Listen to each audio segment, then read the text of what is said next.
है, सारा अधिकार, सब कुछ यीशु ने कहा मुझे दिया गया।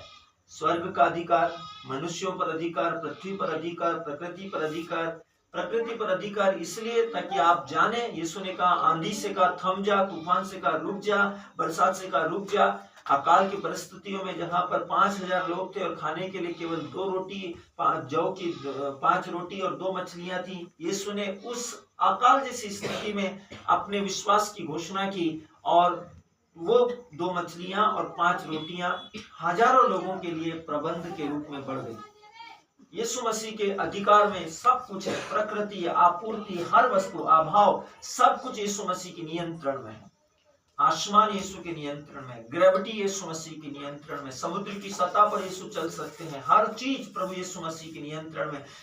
बीमारियां यीशु मसीह के ऊपर प्रबल नहीं हो पाएगी, मृत्यु यीशु मसीह पर प्रबल नहीं हो पाएगी। उस प्रभु यीशु मसीह ने कहा स्वर्ग और पृथ्वी का सारा अधिकार मुझे दिया गया है और ये मैं तुम्हें प्रदान करता हूं। जो कोई यीशु मसीह पर विश्वास करता है, अधिकार उसके पास है, अधिकार उसके पास है। और जो कोई यीशु मसीह में विश्वास करता है, यीशु मसीह ने कहा अब तक तुमने पिता से मेरे नाम से कुछ नहीं मांगा, तुम मेरे नाम से मांगो और तुम्हारा आनंद पूरा किया जाएगा। आपके लिए, मेरे लिए स्वर्गीय निर्देश है। यदि आप बाइबल पढ़ते हैं तो आपको वह निर्देश पता चलेंगे और अधिक से अधिक बाइबल पढ़िएगा ताकि आपको पता चले कि आपके लिए स्वर्गीय पिता ने प्रभु यीशु मसीह में आपको क्या दिया है, आपके लिए सुसमाचार में क्या आशीषें हैं, आपको क्या करना है सुसमाचार के द्वारा। परमेश्वर ने कहा मेरी धार्मिकता की खोज कर। धार्मिकता का मतलब समझिएगा, जो कुछ पवित्र शास्त्र में लिखा है, धार्मिकता का मतलब होता है मानने से, आज्ञा पालन करने से, आज्ञाकारिता है। जो कुछ उसमें लिखा है उसको मान, उसको पालन कर, उस पर चल, उसके अनुसार कर, तो तेरे पास अच्छी सफलता हो। आप यदि 10 नियम में जो लिखा है उसको मानते हैं तो आप पाप कभी नहीं करेंगे। 10 नियम आपको यीशु मसीह तक ले जाने के लिए एक व्यवस्था है, एक माध्यम है, एक मार्गदर्शन है, साइन बोर्ड है। आपको इधर मुड़ना है, इधर मुड़ना है, सीधे जाना है, आगे जाना है या रुक जाना है, वो एक निर्देश है। 10 आज्ञाएं यीशु मसीह तक पहुंचने के लिए। भविष्यवक्ता, यीशु मसीह पर विश्वास करने वाले नबी, अब्राहम, इसहाक, याकूब, एलिसा, एलिया, सब आए, सबों ने विश्वास किया, सब यीशु मसीह पर विश्वास करते। लेकिन आज वो है क्या? नहीं है। लेकिन जब यीशु मसीह पैदा हुए, भविष्यवाणी हुई, उसका नाम इमानुएल रखना है, जिसका अर्थ होगा ईश्वर हमारे साथ है। यीशु ने कहा मैं संसार के अंत तक सदा तुम्हारे साथ हूं। उसने कहा मैं तुम्हें अकेला छोड़कर नहीं जाऊंगा, मैं तुम्हें एक दूसरा सहायक प्रदान करूंगा जो ठीक मेरे जैसा होगा, अर्थात सत्य का आत्मा। क्या यीशु मसीह ने यूहन्ना के सुसमाचार में नहीं कहा सत्य मैं ही हूं, जो मुझ पर विश्वास करता है वो सत्य में विश्वास करता है, मेरा वचन सत्य है, मेरी आज्ञाएं सत्य है, मेरा मार्ग सत्य है। और आपको प्रभु यीशु मसीह ने कहा सत्य मैं ही हूं। उसने कहा जीवन की रोटी भी मैं ही हूं, जीवन का मार्ग भी मैं ही हूं, जीवन की राह भी मैं हूं।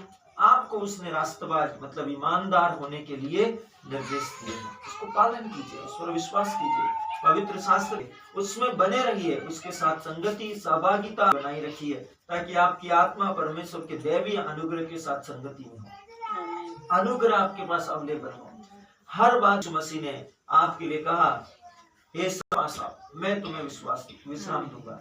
यीशु मसीह का वचन यिर्मयाह में के ग्रंथ में आपसे कहता है तू मुझे पुकार मैं तुझे उत्तर दूंगा। आओ हे बोझ से दबे हुए लोगों, आपके जीवन में चाहे कुछ भी हो, सताव हो, तनाव हो, दबाव हो, डिप्रेशन हो, निराशा हो, परेशानियां हो, दुख हो, आप केवल सुनने के लिए नहीं आते मेरे प्रियो, आप परमेश्वर के वचन से उस आशीष को जो उसने आपके लिए दी है, जो उसने आपके लिए कही है, उसे आप ग्रहण करने के लिए आते हैं। आप एक श्रोता नहीं है, आप उस वचन को जो उसने आपसे कहा उसका पालन करता है। आप वो कलीसिया है जो चट्टान पर स्थापित की गई है। आप वो कलीसिया है जिसके सामने अधोलोक, मृत्यु, बीमारी, श्राप, तनाव, दबाव, डिप्रेशन, आंधी तूफान टिक नहीं पाएगी।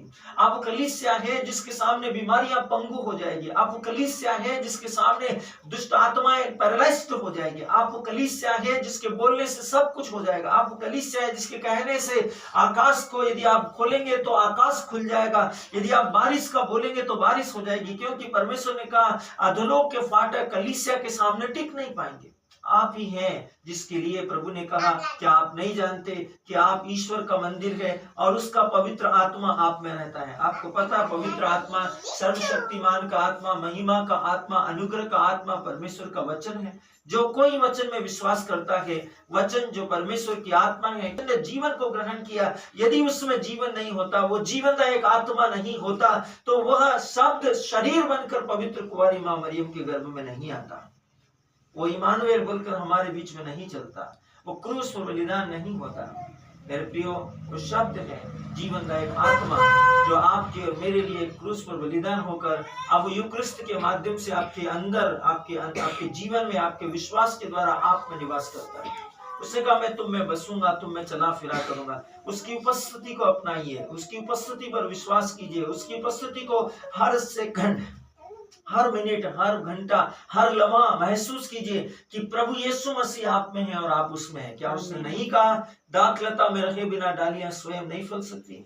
आप उसमें नहीं रहेंगे तो आप कुछ नहीं कर सकते। फिर आपके लिए स्ट्रगल होंगे, फिर आपके लिए संघर्ष होंगे, फिर आपके लिए आप अपनी मर्जी से, चाहे फिर आप कैसी भी प्रार्थनाएं कर ले, कितनी भी प्रार्थनाएं कर ले, कितने भी उपवास कर ले, यदि यीशु मसीह आपके अंदर नहीं है, यीशु का वचन आपके अंदर नहीं है, आप उसके बिना कुछ नहीं कर सकते, उससे अलग होकर आप फल नहीं सकते। उसकी उपस्थिति को अपने अंदर लेकर आइए, उसके वचन के साथ सहभागिता कीजिए, उसके वचन के साथ आप गर्व कीजिए, घमंड कीजिए उसके वचन के साथ, क्योंकि उसने कहा मेरे वचनों में अनंत जीवन का संदेश है। जो वचन मैंने तुमसे कहे उसके द्वारा तुम सब के सब चंगे हो गए हैं। वचन, बाइबल का वचन हमें सिखाता है कि न बल से न सामर्थ्य से, वरन मेरे आत्मा के द्वारा। उसे किसी जड़ी बूटी या लेप से स्वास्थ्य लाभ नहीं हुआ, बल्कि प्रभु तेरे शब्द ने चंगा किया है। बाइबल कहती है कि शब्द मारता है, शब्द जिलाता है, शब्द निर्माण करता है, शब्द रोकता है, शब्द जो कुछ अब अस्तित्व में नहीं है उसे पुनः अस्तित्व में ला देता है, क्योंकि शब्द सर्वशक्तिमान परमेश्वर का आदि में विद्यमान था, उसके द्वारा सब कुछ उत्पन्न हुआ और ऐसा कुछ भी नहीं है जो उसके बिना उत्पन्न हुआ है। इसलिए हम हृदय की गहराई से उस देहधारी वचन पर, उस महान वचन पर जो स्वर्ग से परमेश्वर के प्रेम पत्र के रूप में, परमेश्वर के प्रेम के उपहार के रूप में, परमेश्वर के दैवीय आशीषों के रूप में आपकी मुक्ति का संदेश, छुटकारे का संदेश, उद्धार का संदेश, आपके अनंत जीवन का संदेश, आपके चंगाई का संदेश है, उसे ग्रहण कीजिए। ये बड़े आनंद का सुसमाचार है, उस पर विश्वास कीजिए, उससे मनन कीजिए। दिन में जितने दफा आप पढ़ सकते हैं, जितनी बार आप सुसमाचार का अध्ययन कर सकते हैं, सुसमाचार को ग्रहण कर सकते हैं, सुसमाचार को अपने व्यक्तिगत स्टडी करने की आदत बना सकते हैं, उसे बनाइए। वही आपको जीवन की मुसीबतों, संकटों, परिस्थितियों, परेशानियों, बाधाओं, रुकावटों और असमंजसता की परिस्थितियों में जहां से कोई उत्तर नहीं आता, प्रभु यीशु मसीह का वचन कहता है तू पुकार मैं उत्तर दूंगा। वो आपकी सबसे बड़ी आशीष है। उसने कहा, परमेश्वर का वचन कहता है, सर्वशक्तिमान का वचन कहता है, यह निरे शब्द नहीं है, इस पर जीवन आधारित कर देता है, सदाचरण का प्रशिक्षण देता है, ये हमारे भविष्य का निर्माण करता है। इसमें हमारी आशीष की योजनाएं हैं, इसमें हमारी स्वास्थ्य की योजनाएं हैं, इसमें हमारी समृद्धि, सफलता, परिवार की परवरिश की, हमारी ब्लेसिंग की, हमारी उन्नति की, हमारी जॉब की, हमारे बच्चों की सुरक्षा की, उनके एजुकेशन की, उनकी प्रार्थनाओं की, माता पिता की योजनाओं की, उनकी भविष्य सूचक सारी सब प्रकार की प्रार्थना और अभिलाषाओं की सारी योजनाएं उस वचन के अंदर है। इसलिए यिर्मयाह कहता है कि तुम्हारे लिए निर्धारित योजनाओं को मैं जानता हूं, क्योंकि यह तुम्हारे हित की है, अहित की नहीं।